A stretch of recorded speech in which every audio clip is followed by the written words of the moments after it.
But what I discovered on my travels is that sometimes the weirdest things happen right in your own backyard. And for those of us who live in the Midwest, winter is one of those things you can't escape. So for the next 45 minutes or so, we're going to travel the world to some of the weirdest, most bizarre, and sometimes most sinister folklore and legends surrounding the darkest days of the year.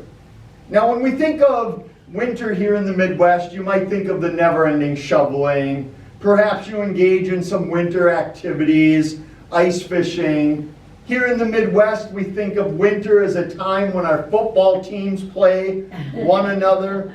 But I'm going to be talking about a different side of winter. One filled with more folklore, legends, traditions, and beliefs than you can imagine. In fact, you'll be amazed at how many weird things happen during these darkest days of the year. But before I begin, I do have to give my public service announcement here. That there might be a story this afternoon that gets a little bit spooky. There may be a story in here that gets a little bit creepy. So at any time, if you think, this isn't really my cup of tea, feel free to get up, go home, throw on a Hallmark Christmas movie, cleanse your palate. I will not be offended at all. Those of you brave enough to stick around, let's begin. Now, many people wrongly believe that Halloween is the scariest time of the year. But after today's program, when you see it's filled with stories of witches, werewolves, trolls, and the like, you'll see that Halloween can't hold a jack-o'-lantern's candle to that of the scariness of the winter season. And there were two main reasons it was so scary in the old days. One, it was the coldest, darkest time of the year. There was no guarantee you were going to survive, that you'd have enough food where you wouldn't starve out on the farm. No guarantee your crops would come back, your livestock would produce. So it really became a matter of life and death during the winter.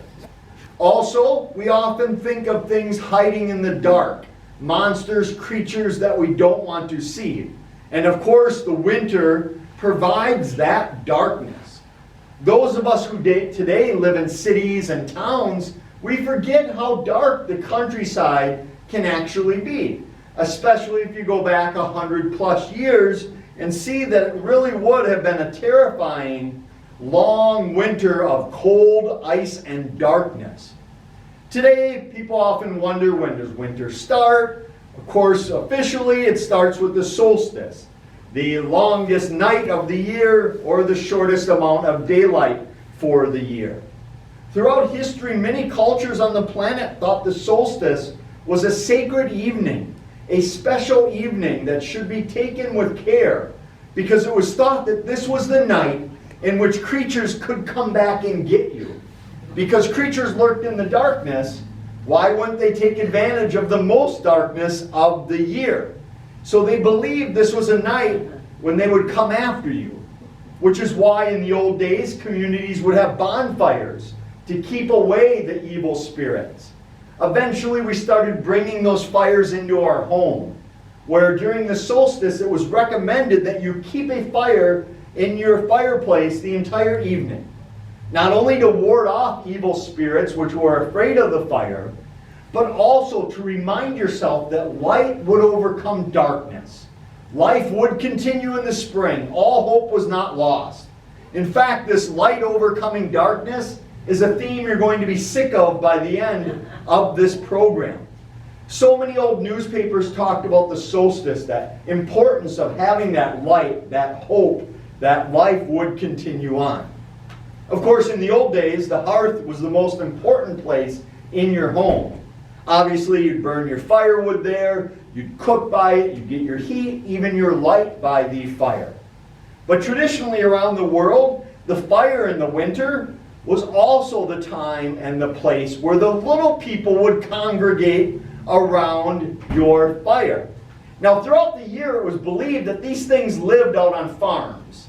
They would spend their time on the farm, invisible unless they didn't want to be, which is convenient for them. But they'd often live in the stable or in the barns, and they would help around the farm. It was thought that they could communicate with animals, they could cure their minor ailments, they would help along in the farm chores, and as long as you treated them well, they would help out along the farm. And that meant leaving out offerings for them, because in the winter, they'd like to come inside, and that's when they would expect your offering, whether it was some baked goods, some treats, some porridge, some spirits left behind, whatever it was to appease the little people. Now, if you didn't, all of a sudden on your farm, your livestock may go lame. Your crops might fail. Weird accidents might take place because you did not leave out an offering. In America, we're not of the ancient farms that were thought to help out. But here's the odd question. As more and more of us have left the rural countryside, the farm life, and moved to cities and towns, what becomes of the little people? Are they still out on the land, or have they migrated to the cities as well? Myself, I'm not taking any chances. I leave out offerings all winter long for them, but perhaps you like to live a little more dangerously than I do, and you can just skip this. Of course, for a lot of people early in the season of winter, their favorite part is the most popular holiday in America, that of Christmas. Now, if you celebrate this holiday, you probably have fond memories of exchanging heartfelt gifts with your loving family on Christmas Eve or Christmas morning. In fact, in America, there's no other holiday that comes close to the amount of traditions and folklore that are attached to it. And many of us who celebrate the holiday engage in a lot of the rituals, but we don't know why. For instance, a lot of us love to decorate a Christmas tree. Now, whether you're doing this the artificial way or with a live evergreen or a fir or pine, the symbolism remains the same of bringing that inside. But we all engage in this, most of us who celebrate, but we don't know why. Well, the idea of adorning outdoor trees has been going on for centuries throughout the world. Cultures thought that these evergreens were magical because they survived the winter. So they had to have some properties to them. So they would often decorate them with roots, nuts, berries, whatever they could find outdoors. But the idea of bringing that tree inside to decorate, well, for that we have our German friends to thank. They were the first to bring these trees inside. Again, the trees would symbolize everlasting life, magical properties, and then they would light them with live candles on the tree. Again, that light would overcome darkness, that symbol of hope. It quickly spread throughout Germany. It was not uncommon for you to find Christmas trees in graveyards, so the deceased can enjoy the merriment of the season along with the living. Then it spread through Europe thanks to Prince Albert, who was of German descent, of course. He brought it to the royal family. Many of the popular magazines of the era depicted the royal family around a Christmas tree. Back then, everybody wanted to be like the royal family, so it spread through Europe and, of course, to America with the German Pennsylvania Dutch that came here. And it spread through America, especially when we got electric lights, much easier than doing it by candlelight. So the symbolism was the same of the light, everlasting hope, and on and on and on. But if you're going to participate in this tradition, please do it like this. Do not do it like this with candles. You'll have plenty of other opportunities to burn down your home later in the program. But please do it like this. Christmas Eve is also chock full of legends. You could do an entire book about Christmas Eve. One legend is that Christmas Eve is a night in which animals can speak in a language you will understand. The legend dates back all the way to the birth of Jesus. Christians believe that all of the animals that were there to witness the birth were given the ability to speak. And now on the anniversary on Christmas Eve, they are once again given that ability to speak. But as tempting as it might be to eavesdrop on them, do not do it. Because one, they'll only be talking bad about you anyway. You don't want to hear that. But two, it will bring you bad luck. If you eavesdrop, you'll have bad luck for the entire next year. Instead, you might want to sit under a pine tree on Christmas Eve. It is said that if you do, you might hear angels singing to you. But this is not a good omen, because it is said if you hear these angels, it means you will soon be seeing them, because you will not survive the following year. Much is the same at midnight. It is said you can pour water into wine, like Jesus was said to have done. But again, do not drink this home brew, because you probably guessed it, death will follow you very shortly. Regardless of what you do on Christmas Eve, at midnight you have to open a door or a window to allow the spirit of Christmas into your home so it doesn't bypass you and go to your neighbors. My favorite Christmas Eve legend is the idea that it's the one night in which you can hear bees singing Christmas carols. Now, I don't know if they buzz along to them or if they actually sing them, but the tradition goes back over 100 years of hearing bees singing Christmas carols on Christmas Eve. Here in the Midwest, it's even hard to find bees in the winter. But speaking of caroling, caroling in America has made a resurgence in the last decade or so. And people thought caroling was originally done to spread camaraderie and a sense of belonging within a community. In some parts it was done for that. But the history of caroling is very nuanced. It's like a stream with many branches running off of it, many different outlets here, because a lot of it goes back to Europe, of course, with the old wassailing. Originally, wassailing was those of lesser means would go house to house to wealthy landowners with a spiked cider, and they would sing, they would dance, they would put carols on and offer a drink of their juice in exchange for money, coin, fruits, other food, and the like. Think of it as an early trick-or-treating of sorts.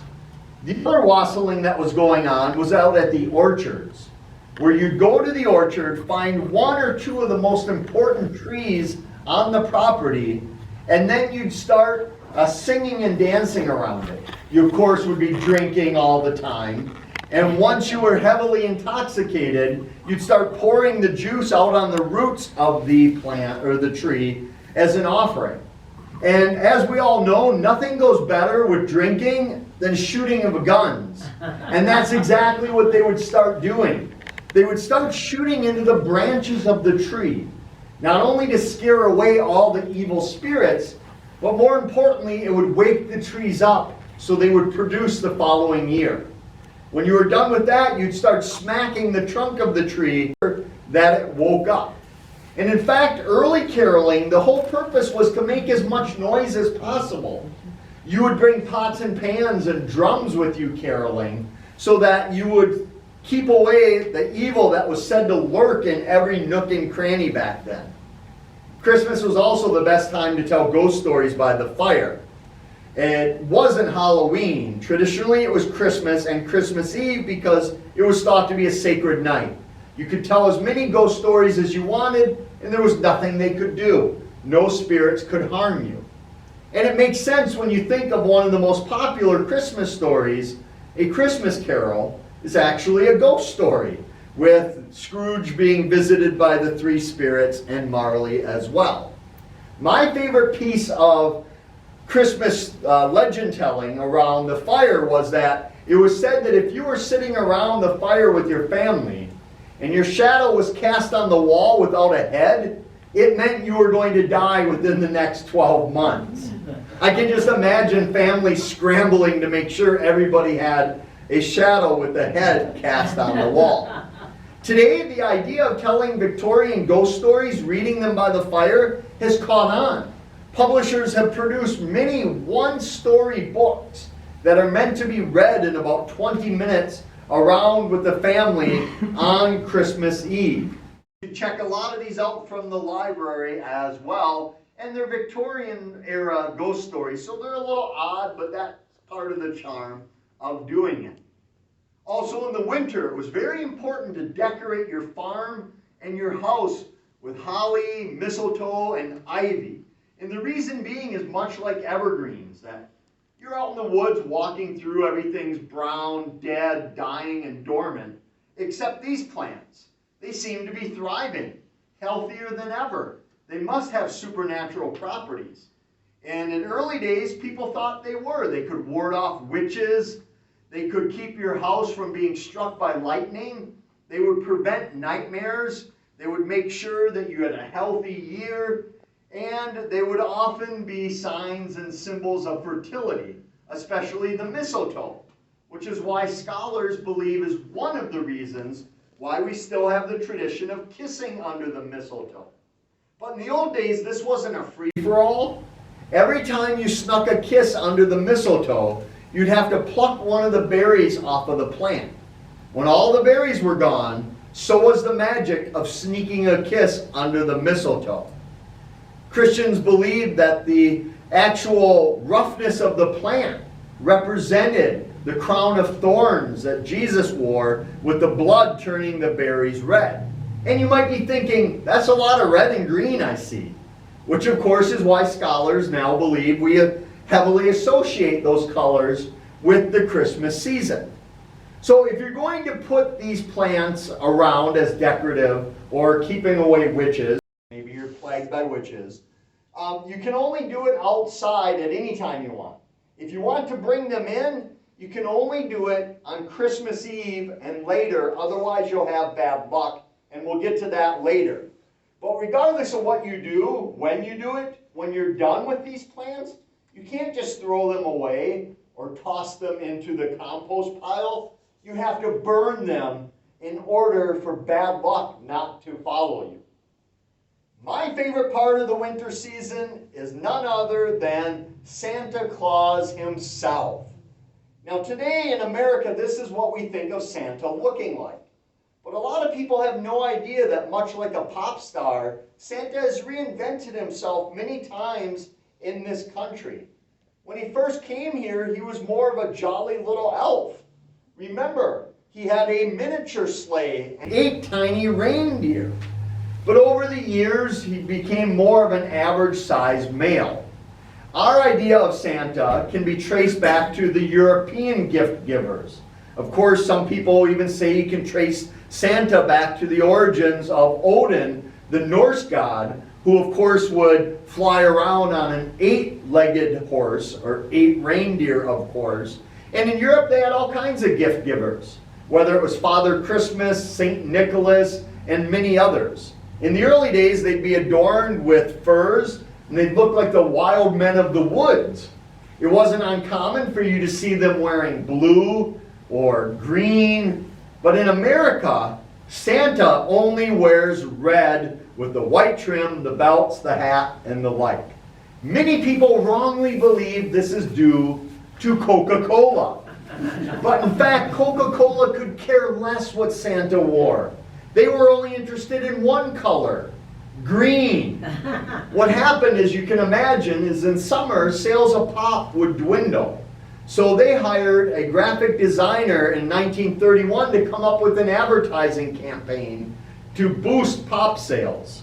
And he smartly thought, wait a minute, the red and white of Santa blends perfect with the Coca-Cola brand colors, and decided to make the advertising campaign. They weren't the first to do it. Heck, they weren't even the first beverage company to do it.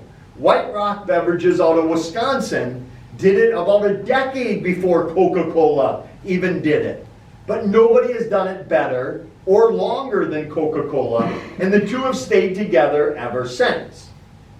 Of course, in the old days, you'd be hard-pressed to find a depiction of Santa without his trusty pipe.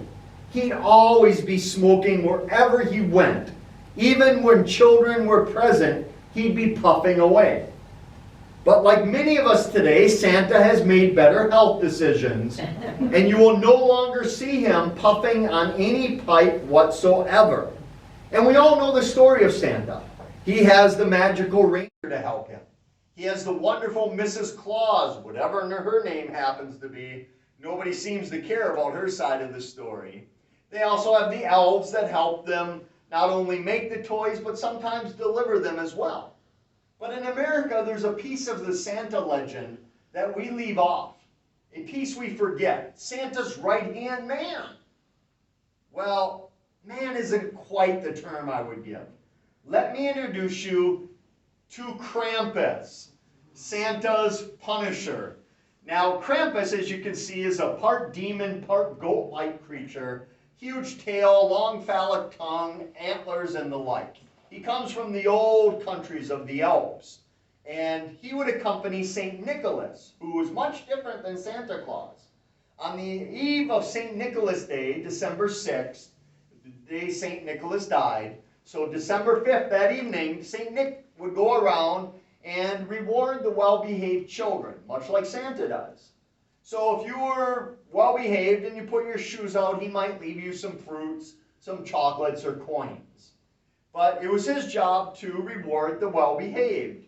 But he was a saint, for God's sakes. He couldn't punish the negative behaving children, so that's where Krampus would come in. It was Krampus's job to keep kids on the straight and narrow. Now in America, if you're naughty, the worst that's going to happen is you'll get coal in your stocking, which in the old days would have been great. You could have heated your home with it. But in Europe, they're not playing around. If you're naughty, Krampus will show up and start whipping you with his birch switch. If you are especially ill-behaved, he will put you in his bucket and take you away. He'll either eat you or bring you to hell with him. Quite a bit different than getting coal in your stocking. In fact, in Europe, they used to send each other Christmas cards with Krampus on it saying, "Greetings from Krampus," usually depicting Krampus abusing a young child. The scarier the postcard was, the more popular it was and better selling that it became. This is a tradition that I proudly continue to this day. Here's the card I sent out to my friends and family this year, who are probably not very happy to receive it. So we celebrated on December 5th going into December 6th, where cities across the country have Krampus festivals where thousands of people gather, where they'll have a parade where Krampus will whip you and the like. Very fun. But maybe Krampus is too scary. Maybe you like the Icelandic monster of the Yule Cat. Now the Yule Cat, a gigantic being, would prowl the countryside peeking into homes to make sure kids were wearing the new clothing they received for Christmas. If they weren't wearing the new clothing, well, you wouldn't need to worry about clothes because you'd be warm inside the belly of the Yule Cat because it would eat you. Yule Cat was great friends with the Yule lads that would make mischief as well throughout Europe. But I know what you're thinking. You were saying, wait a minute, Chad, where are all the female monsters? What's going on here? We'll get to Befana a little bit later on the Epiphany. Because now we move to the 12 days of Christmas. Now this is the biggest change of the whole winter season. Today, we celebrate Christmas before Christmas. The 12 days come after Christmas. But today, we start celebrating before the Halloween gifts are out at the stores. So once Christmas hits, people are done with it. They've had 3 months of celebrating Christmas. But in the old days, they wouldn't celebrate at all until Christmas Eve. The time before Christmas was Advent. That was the time when you would contemplate and relax. You'd have your Advent calendar to count down the days to Christmas, and then after Advent, Christmas would be a 12-day party, continuing on and getting crazy, which is why we don't bring in all the greenery until Christmas Eve, because you don't celebrate it until then. So if you ever watch an old movie or a cartoon about Christmas and you see them putting up their Christmas tree on Christmas Eve and think, that's a waste, they just have to take it down in a bit. Well, we don't realize that that's when they started rather than us ending. Also, winter is a great time for happy birthday times. And during the 12 days, if you have a birthday, does anyone have a birthday from December 25th through January 6th? No? Good, we won't have to watch you. Because it was thought you'd be cursed. If you were born during that time, it was likely that you could see ghosts, you could heal people by laying hands on them, and most amazingly, it was thought that you'd most likely turn in to a werewolf.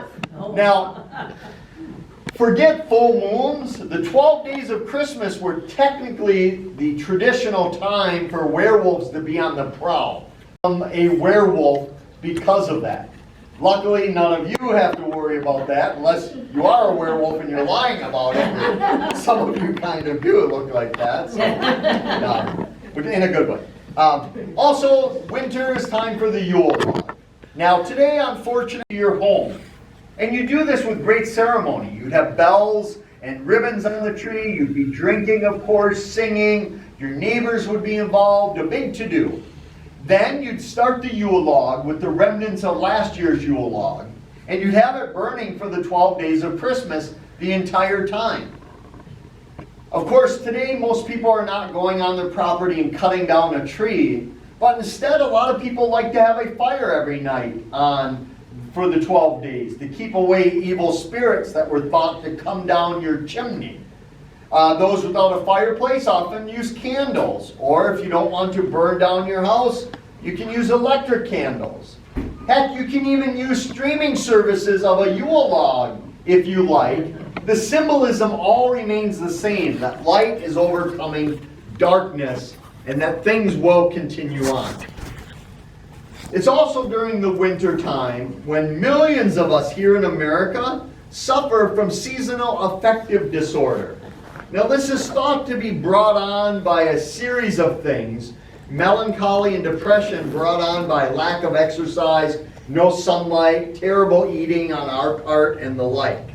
And this is at a time in modern America. Imagine our ancestors living in small cabins. No running water, no indoor plumbing, heating by firewood, no electricity. Yet, here in America, thankfully, most of us have a place to live. Most of us don't starve during the winter to death. Most of us have access to a library or streaming services. And yet, winter is so brutal, it still causes us severe depression. For me, whenever I'm sitting at home in the winter thinking there's nothing new to watch on Netflix, I often think of my ancestors living like this during the winter. And for me, that helps me snap out of it a bit. So after you make it through the beginning of the 12 days, you'll make it to New Year's Eve. Now you're starting to see a progression that if you try to survive all winter, it's too daunting. But you can survive till the solstice. And then if you make it to the solstice, you can make it to Christmas. If you make it to Christmas, New Year's, on and on and on. You just kind of have short-term goals that you can make. New Year's Eve, just like on Christmas Eve, it's important at midnight on New Year's to open a door or a window of your home. Not only to allow the new year in, so you'll have a more prosperous and healthy new year, but more importantly, it allows the previous year a chance to escape your house, so all the negative things will be gone. In the old days, they would gather in bonfires and try to burn away the previous year so the new year could come in. They'd be drinking and, of course, shooting, because they would try to literally shoot the previous year and kill it so the new year could come in. But that's not even the weirdest New Year tradition. The New Year tradition that's the weirdest is that on the morning of the New Year is the time for you to smoke your house out. You would start a fire in every fireplace, close all the vents and windows, and smoke your house for as long as you could stand it before running outside and breathing in the fresh air, and you'd be cleansed. But then you'd have to bring your livestock into the house and smoke them out so they would have a better year. Can you imagine how long that smoke smell must have lasted in the home? So if you survive all of this, you'll make it to January 6th, the Epiphany, the Feast of the Three Kings. This is when we celebrate La Befana from our Italian friends. Now, Befana's story goes back to the three kings. On their way to see the birth of Jesus, they stopped by her house, needing rest and food. She provided it. As her reward, they offered her a chance to come with them on their quest. She said, "I'm too busy cleaning. I can't go with you." So they left, and as soon as they left, she regretted it. So she grabbed up all of her toys for the new king and set off looking for the three wise men. She never found them. But as her penance, she travels the world on that night, delivering toys to children, hoping to find the right one. Somewhere along the line, she was given the ability to fly. She always looks disheveled, covered in soot, because much like Santa Claus, she'll enter your house through the chimney. Much like Santa, if you're naughty, she will leave you coal or rotten food or garbage in your stocking instead of presents. But if you're good, not only will she leave you presents, she'll actually clean your house for you. But don't sneeze or attack you with her broom, which is all around the Epiphany time too, but hopefully Befana shows up and not Frau Perchta. You have to do it by January 6th. Winter is also the time when the lumberjacks would cut all of the lumber in the North Woods here in the Midwest. Many people have no idea what an economic engine the lumber cutting industry was during the 1800s and early 1900s, when thousands of men every year would leave their friends and family and go up to the North Woods and live in the lumber camps all winter long, working to make enough money to come back and buy more land or more animals or to save the farm. It was done, the cutting, in the winter for numerous reasons. One, you didn't have to worry about as much of the giant mosquitoes and wood ticks that plagued the North Woods. Most of the people were farmers as well, so they had the winter off. And you could ice up the trails, making it easier for the horse and team to pull larger loads down to the riverbanks. Here you would dump the wood and wait until the spring snow melt, where it would raise the rivers high enough when you could shoot all the logs down to the lumber mills that were littered across the North Woods of the Midwest. Of course, we all know the most infamous lumberjack of all time is that of Paul Bunyan himself.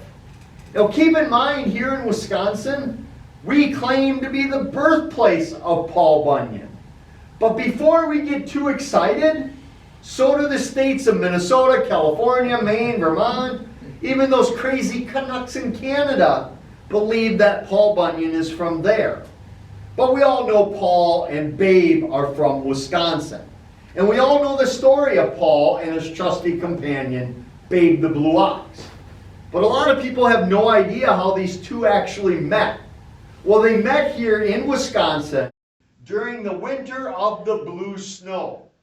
The reason it was the winter of the blue snow is the weather was so bad in our state that people were cursing a blue streak so long that it turned all of our snow blue that season. It was so cold. Thank you. It was so cold that our fish grew fur to stay warm during the winter, as evidenced by the fur-bearing trout here. That's when Paul found Babe. Babe was in the snow so long, he turned blue. And like everything, Paul took him in, and Babe grew to an enormous size, and the two have been roaming the Midwest from lumber camp to lumber camp ever since. This next category I wish I would have known when I was younger, because there are things you can do to help bring a snowstorm to your community. If you want a school closing or maybe a work closing, here are the things you can do to bring a storm to your town. Obviously, you can sleep with a spoon under your pillow. You can also sleep with a crayon under your pillow, so long as it's white or blue for ice and snow. You can put those crayons in a freezer. You can also put them on a windowsill.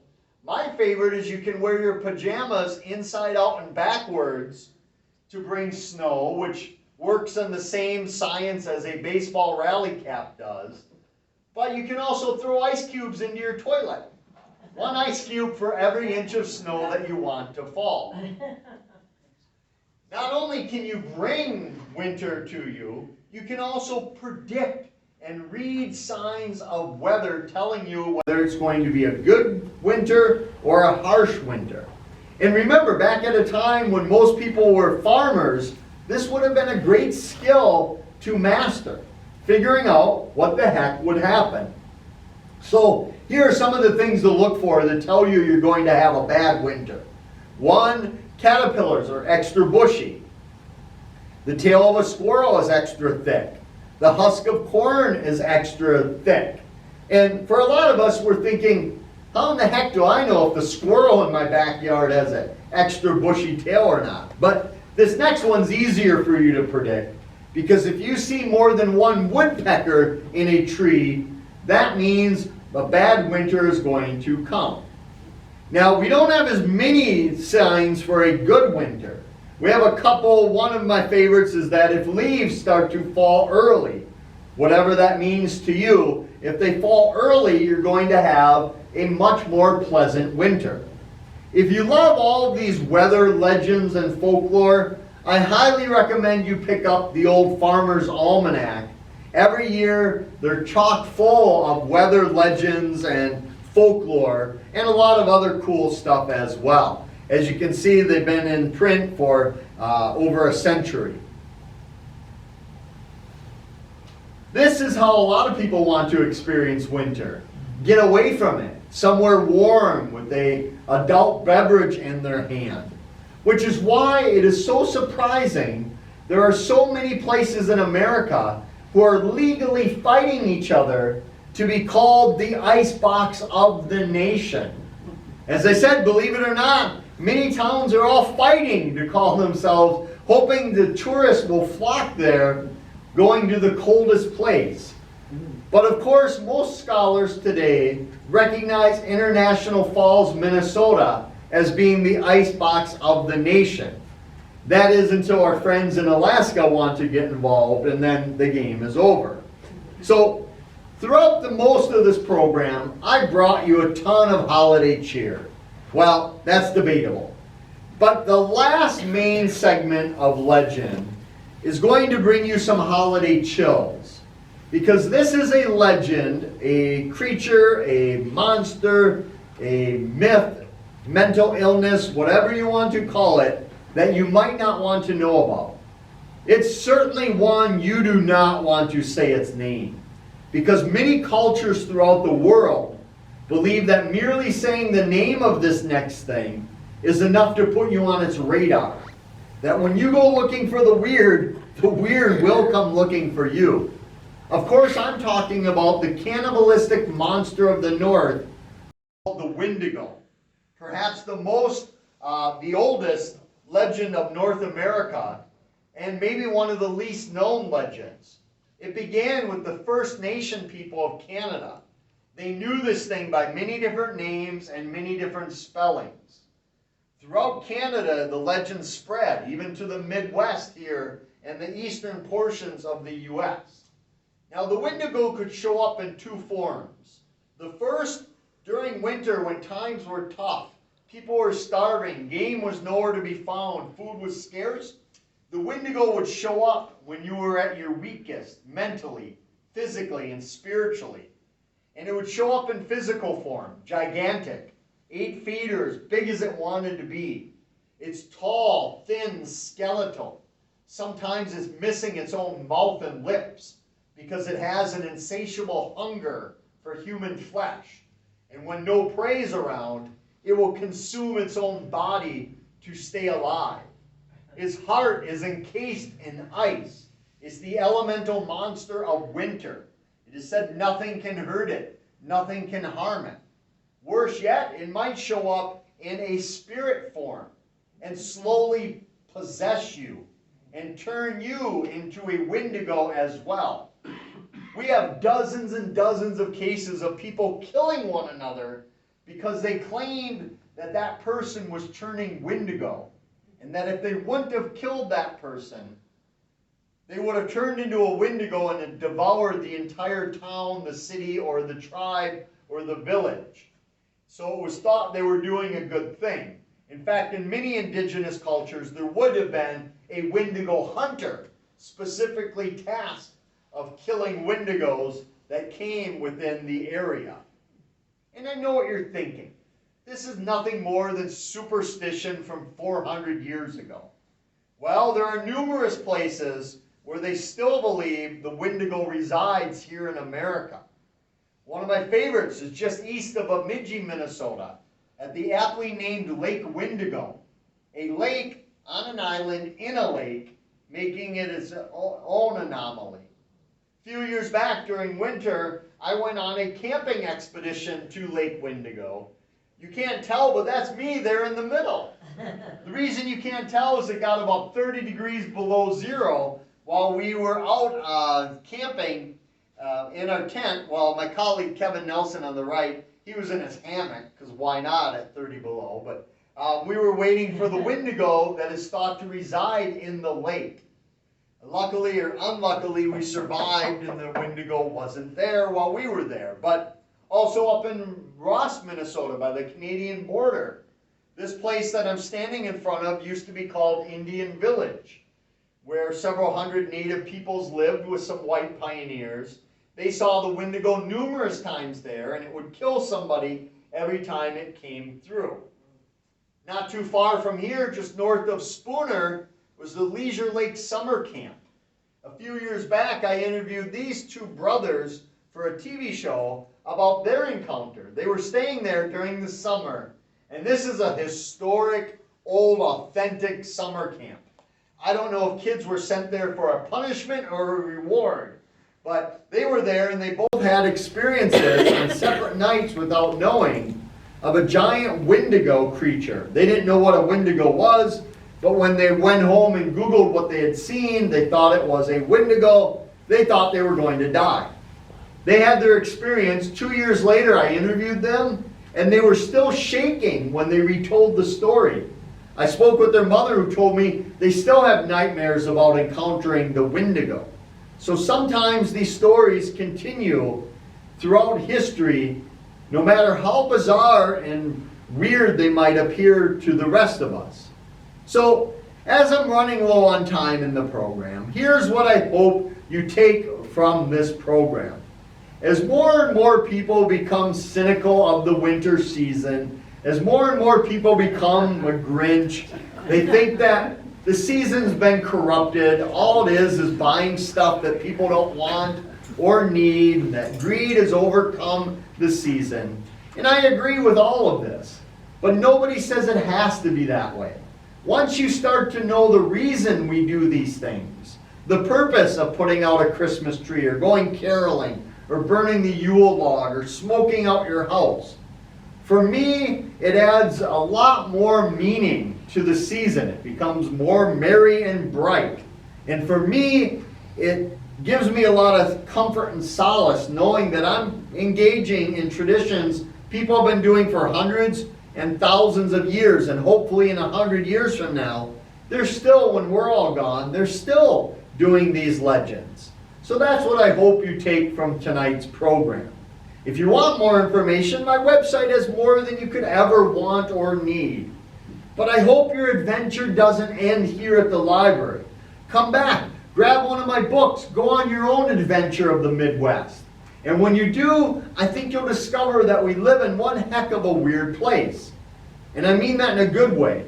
You're going to see things you've never seen, you'll meet some weird people, and along the way you might just discover that the strangest thing out there is often yourself. So with that, I'll open that up the last 5 minutes or 10 minutes or so that we have for any questions, comments, or stories from any of you. Now, keep in mind, this is just the tip of the iceberg. I could have went on for legend after legend after legend about things of the winter season. But again, if you want more, my book has it at all. But questions, comments, or stories from any of you? Otherwise, you let me off the hook way too easy this afternoon. So again, this is just the beginning. Some of my favorite ones didn't even make it into the program. Like, if you're afraid of what's going to bother you the next year, you go on New Year's Eve out to a crossroads. And whatever's going to give you the most trouble the following year will appear in front of you in the crossroads. But be careful, they say hellhounds are at crossroads as well. So, or if you want to sell your soul to the devil, the deed would have to be done at a crossroads as well. So you have all sorts of those. The first footer was very important for the new year. Nothing could leave your house until the first footer entered. And it would have to be a man, because God forbid you wouldn't want a woman to be the first one to enter your house. And usually if it could be a dark-haired, tall man, that would be even better. So you'd hire people to come to your house after midnight to be the first footer in.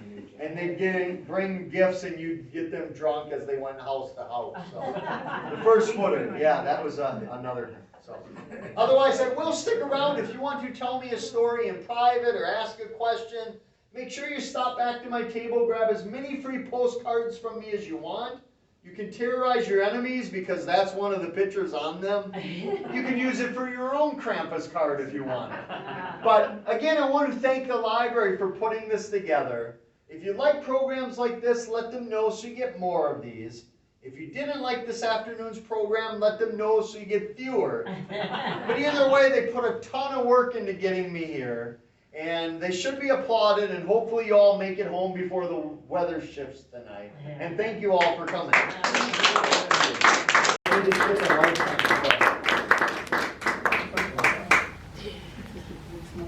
What time is it supposed to be? Avoidance. So yeah, most of the time they were named by the white pioneers or the settlers. Okay.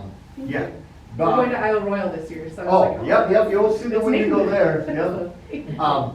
And that holds. I did a presentation just a couple years ago up by the Wendigo Island. I was near the reservation by Bemidji, and I was doing it for high school kids and the community on Minnesota monsters.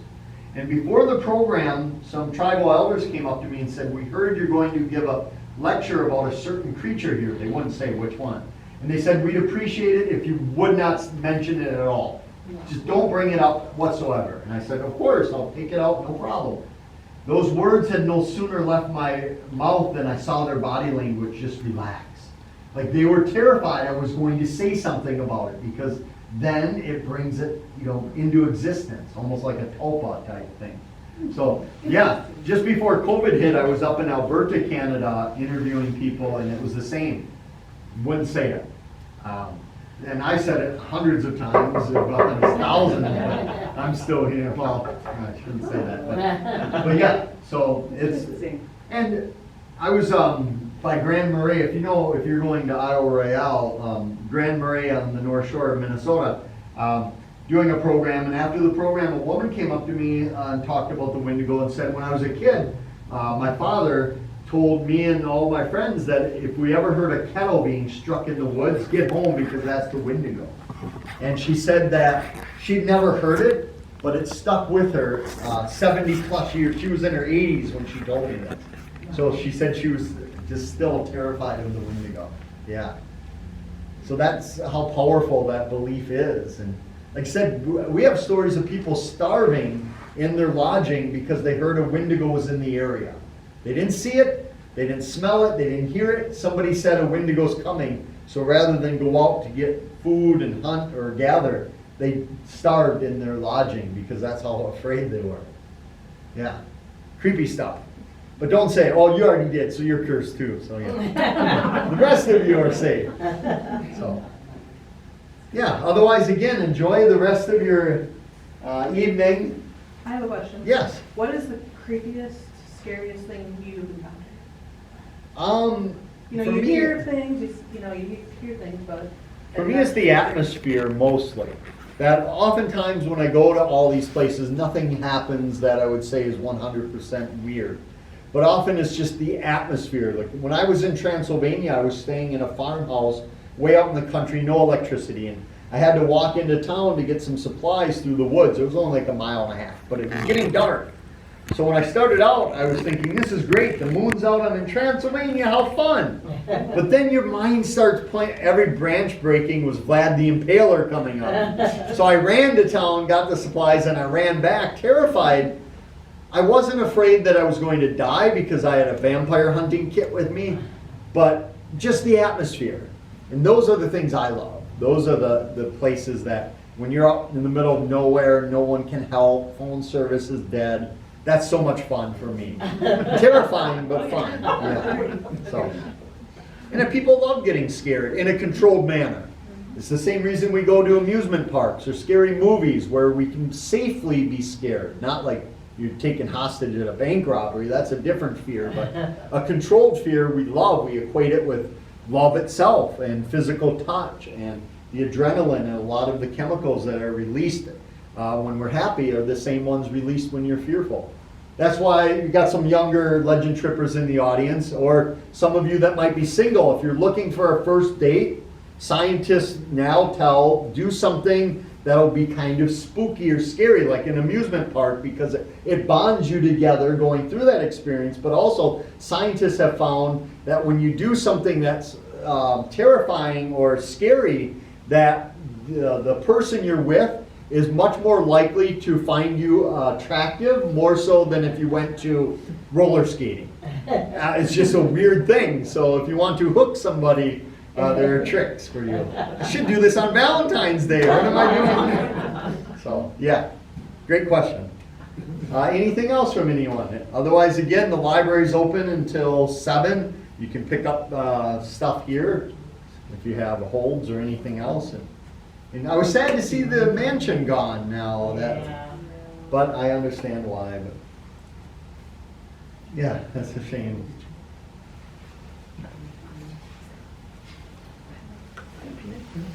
Yeah, she asked if she could move last night. Yeah. Probably should.